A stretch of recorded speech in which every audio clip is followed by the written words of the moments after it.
¿Habrá desigualdad con el anarcocapitalismo?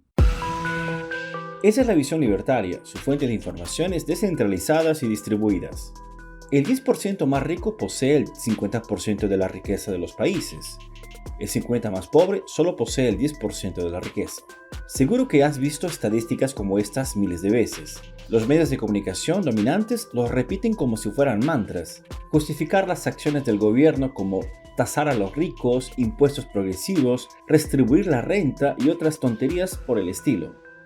Recientemente, en Estados Unidos, la gente se impresionó aún más al descubrir que el 1% más rico posee el 50% de la riqueza del 10% más rico. El absurdo de lo absurdo. Muerte al capitalismo.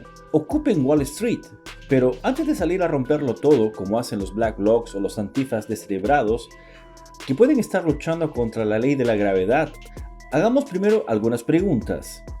¿Es el libre mercado el que genera esta desigualdad? ¿Es realmente mala la desigualdad de ingresos? ¿Es capaz el gobierno de reducir la desigualdad de ingresos? Y por último, ¿una sociedad sin gobierno tendría una riqueza más o menos desigual que la actual? El anarcocapitalismo trae consigo la desigualdad. George Sipe fue un lingüista estadounidense que vivió a principios del siglo XX. En 1935 hizo una evaluación estadística de la lengua inglesa en la que observó que la palabra más frecuente en inglés es el artículo definido de, que en español equivale a los artículos la, el, las y los.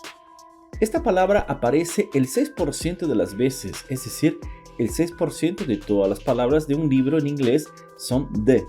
Además, se dio cuenta de que la segunda palabra más común era la preposición of, aproximadamente equivalente al español a la preposición de, que aparece la mitad de las veces que la primera, es decir, 3% de las veces.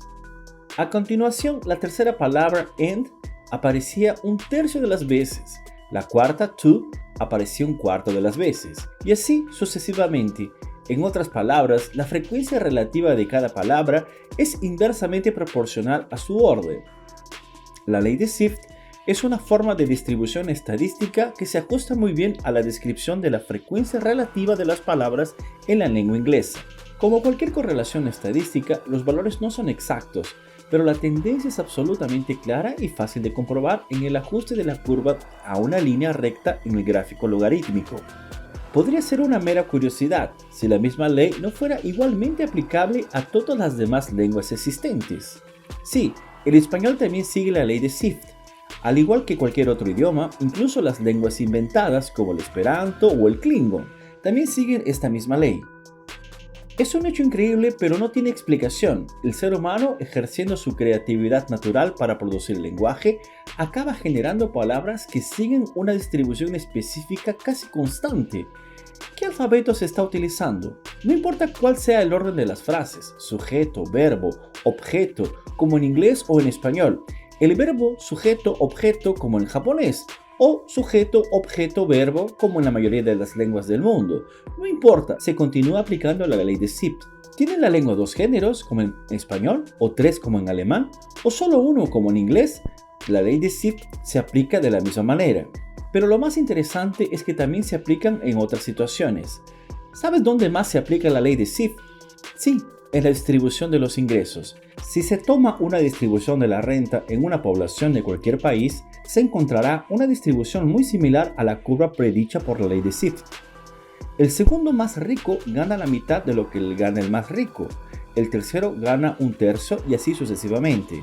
Pero he visto en el periódico nacional que el índice Gini de la Organización para la Cooperación y Desarrollo Económicos, OSDE, dice que los países de América Latina son más desiguales que Suecia. Si la curva es la misma, ¿por qué hay tanta diferencia? ¿Por qué hay países y poblaciones con la riqueza más desigual y menos desigual?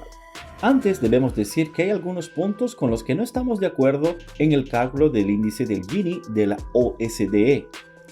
En primer lugar, el hecho de que se considere el presupuesto del gobierno en un área determinada como una redistribución de la renta. En esta cuenta, si el gobierno gastó X cantidad de dinero en educación y salud para los más pobres, dio esa cantidad a los más pobres, y esto no es cierto. Una gran parte del dinero se pierde en la corrupción del gobierno.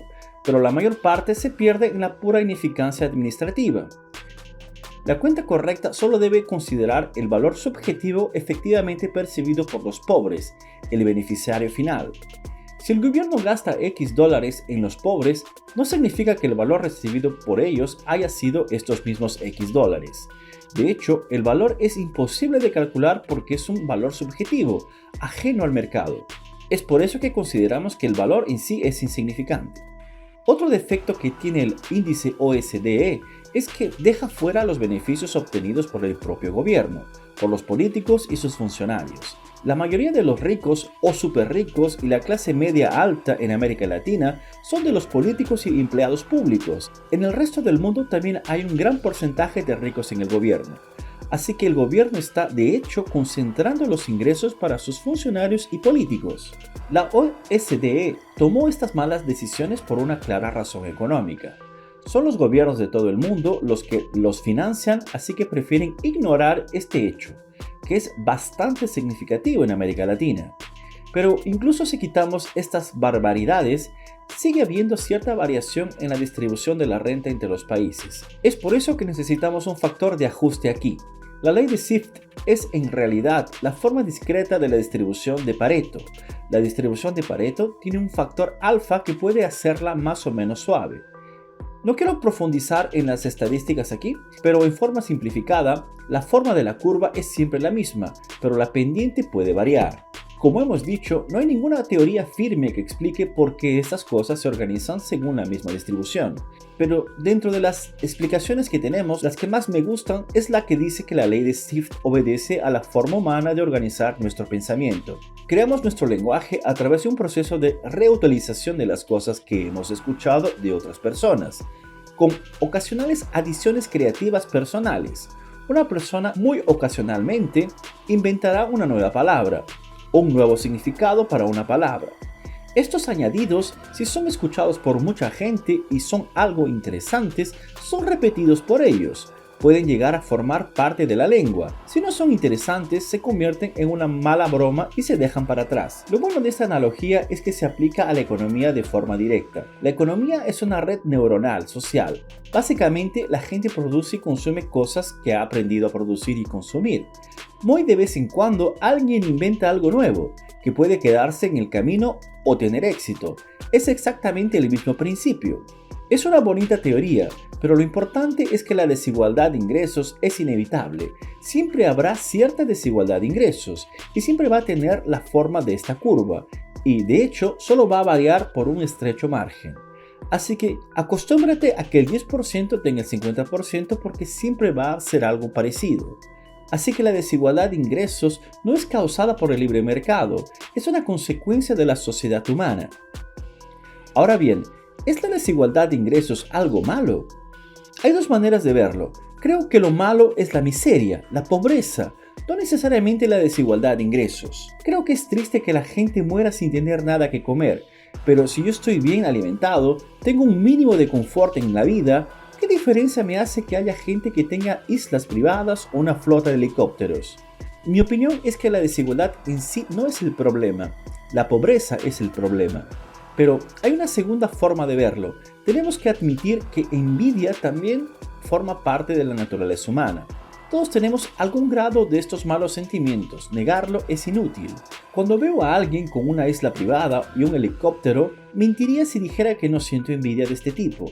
Me gustaría tener un trozo de la isla y un velero, y ni siquiera tiene que ser un helicóptero. Así que puedo entender que haya gente a la que le moleste la mala distribución de los ingresos. Es un reflejo humano natural de la envidia. Los socialistas no deben sentirse ofendidos por ello, es natural, es humano. No es ético obligar a otra persona a renunciar a su dinero para aplacar tu envidia, ni siquiera para evitar que el miserable se muera de hambre. Verás, si la economía es nuestro cerebro social, estás matando algunas neuronas importantes al interrumpir el proceso natural de generación de riqueza. A la larga, la sociedad, en un conjunto, acaba perdiendo mucho más cuando se lesionan los derechos de la propiedad y la libertad de cualquier persona, que por la muerte de una persona. ¿Puede el gobierno reducir la concentración de la renta? Solo si se utiliza la metodología de la OSDE, que no tiene en cuenta la ineficiencia del gobierno. En su metodología, si el gobierno aplicó 30% de lo que recibió de impuestos en salud para los pobres, entonces distribuyó 30%, lo cual es un chiste. Habría que medir el valor real percibido por los usuarios del sistema, lo cual, debido a la ausencia de un mercado para este servicio, es imposible. Solo tienes un gobierno, por lo que no hay mercado para los servicios estatales, por lo que no tienen valor. En la práctica, si se incluye la ineficacia administrativa del Estado y los beneficios que obtienen los funcionarios y los políticos, se verá que el Estado siempre concentra la renta. El pequeño beneficio eventual que puede aportar a los más pobres será siempre mucho menor que la fortuna de dinero que concentra y arroja a las manos de los funcionarios y políticos. No importa cuántos impuestos se recauden, ni a quién se recaude, el Estado es incapaz de reducir la desigualdad de ingresos. Por otro lado, puede aumentar esta desigualdad, como se demuestran repetidamente los gobiernos latinoamericanos. Esto es válido para todos los gobiernos desde las antiguas dictaduras hasta las más recientes de los tristemente famosos gobiernos bolivarianos. Inclusive para Suecia, el índice de Gini es mejor debido a estos defectos evidentes. Entonces, ¿sin gobierno viviremos en una sociedad más igualitaria? Definitivamente sí. Sin que el gobierno concentre los ingresos, viviremos en una sociedad más igualitaria que la actual. No solo esto, sino en una sociedad con menos pobreza y hambre. Como demuestran todas las experiencias históricas, cuando más libre es el mercado y menos impuestos se cobran, más rápido crece la economía, más rápido surgen nuevos inventos y productos y se mejora la vida de todo el mundo. ¿Es posible que todos seamos ricos? Si compramos nuestra calidad de vida actual con la de nuestros bisabuelos, hoy ya somos muy ricos. Pero en un punto único de la historia siempre habrá desigualdad de ingresos. El gobierno es este cáncer cerebral que solo es capaz de concentrar la renta y crecer por sí mismo, nunca de distribuir, nunca de ayudar a nadie. Acabemos con este cáncer cerebral que es el gobierno. Es la mejor manera de disminuir la desigualdad, la pobreza y el hambre, y además es la forma más ética. Abracemos la sociedad sin gobiernos. Bienvenidos al Ancapistán. Gracias por su audiencia. Este artículo fue escrito por Peter Turguniev, traducido y narrado por Fernando Medina, revisión de Pirata Libertario.